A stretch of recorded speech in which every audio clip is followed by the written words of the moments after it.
They say that the solstice thins the veil, opens doors that shouldn't be opened. We didn't know that. We just went running, just playing. But something was waiting for us there. Waiting for Perry and me.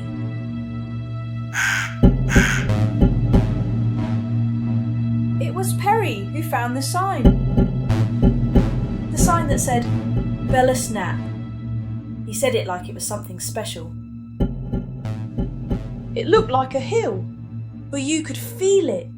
It was waiting for somebody like us.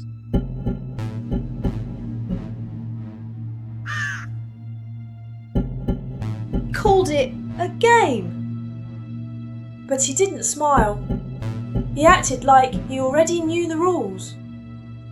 Perry said that he had to make a sign, make a summoning. By some sort of entrance, he whispered things to it. I couldn't hear them. I didn't want to hear them. This wasn't the Perry that I knew. Something was changing him. Something bad. Said it'd only take a minute. Just to look around. Just to dare, that was all. But it felt wrong the second he went in. Like the whole hill held its breath. I wanted to follow him. I did. But something in my stomach said no. I thought that I would never see him again. That whatever it was that was under that mound would never let him go. He did come back. But he wasn't the same. Something had changed him down there. Changed him into something that wasn't Perry. I asked him if he was okay. He didn't answer, just walked straight past me. It looked like him, but he wasn't my Perry anymore. He went back to the pebbles and started to make a shape with them. He made a sort of circle. It was all wrong. I knew that I had to do something. I just didn't know what. I wanted to go home, to get away from this place, but I knew that Perry wouldn't leave, couldn't leave. Something was holding him there. Something had possessed him from the very moment he had set foot on Belas Knap. So what was I to do? Run away and save myself? Leave Perry to whatever was taking him over?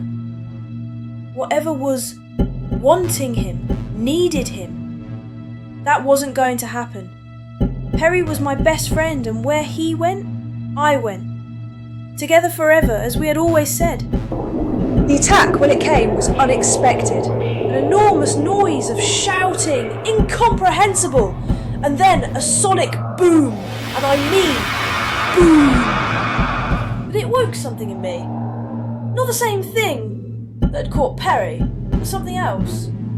Where the hell it came from, I didn't know, and I still don't know. Maybe it was a memory in my blood. Maybe I have been here before, many lives ago. I don't know. I don't understand this sort of thing.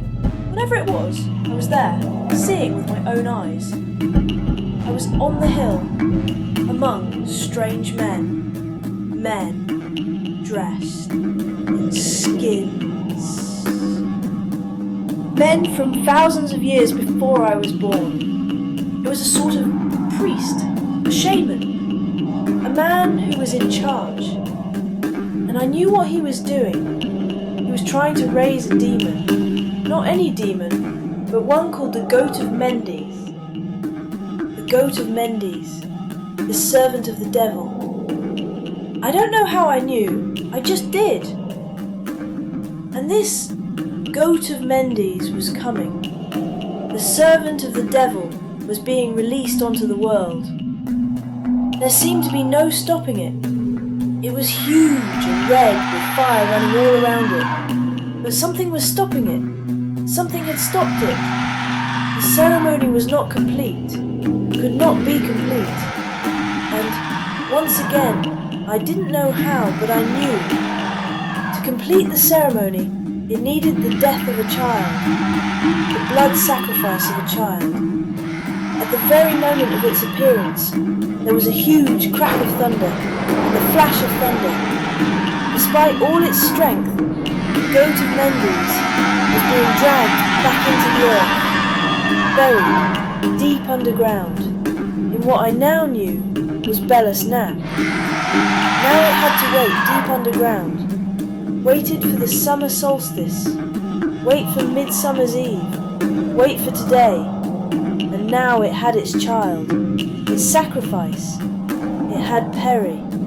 But there was one other thing I knew, and was absolutely certain of. It would have to kill me first, before it could get to Perry. Everything was happening too fast. We had come out on the hills to play, to run. Now Perry and me were facing something truly horrific. The Goat of Mendes. How was I supposed to fight something like that? For Christ's sake, I didn't even go to church. Not even at Christmas. Everything was being hurled at me and Perry. The sky seemed to be running with blood. This Goat of Mendes was determined to sacrifice my best friend. Well, stuff that, I decided. It is not going to happen. Not while I was still alive. The world was going crazy around me. I didn't know what was real and what was the Goat of Mendes trying to trick me. Come on, I thought. Come on, if you think you are hard enough. The demon wanted me to back down, wanted to blast me off the face of the earth. As I said before, stuff that. It wasn't going to happen. I knew that deep down inside of me, there was a memory in my blood. I could beat this bloody Goat of Mendes. Somewhere inside of me there was the answer. There was the power to blast this demon back to where it belonged. To hell. Perry was fighting the bastard as hard as he could. Even as he fought the pain and everything that the demon could throw at him, he was thinking of me. Run, he yelled. Run and save yourself. Get away from here. No, I shouted back. No way! But I was losing this fight. And if I did lose, then my best friend would die. Worse than die. Perry would be sacrificed to this sodding Goat of Mendes. It was then that the vision came, and with it the power, a memory in my blood. I saw my ancestor from 3,000 years before. He had defeated the Goat of Mendes then. He was telling me how to defeat the Goat of Mendes now. He gave me the incantation to blast it back to hell. The power came. Now it was up to me to use it to destroy the sodding bastard. The words were in my head, in a language I didn't know but which I understood. A memory in the blood. And I gave it good and strong. Adego per dominos, de mana lego di sentio dosissimos nonco. So have some of that, I thought. And it did.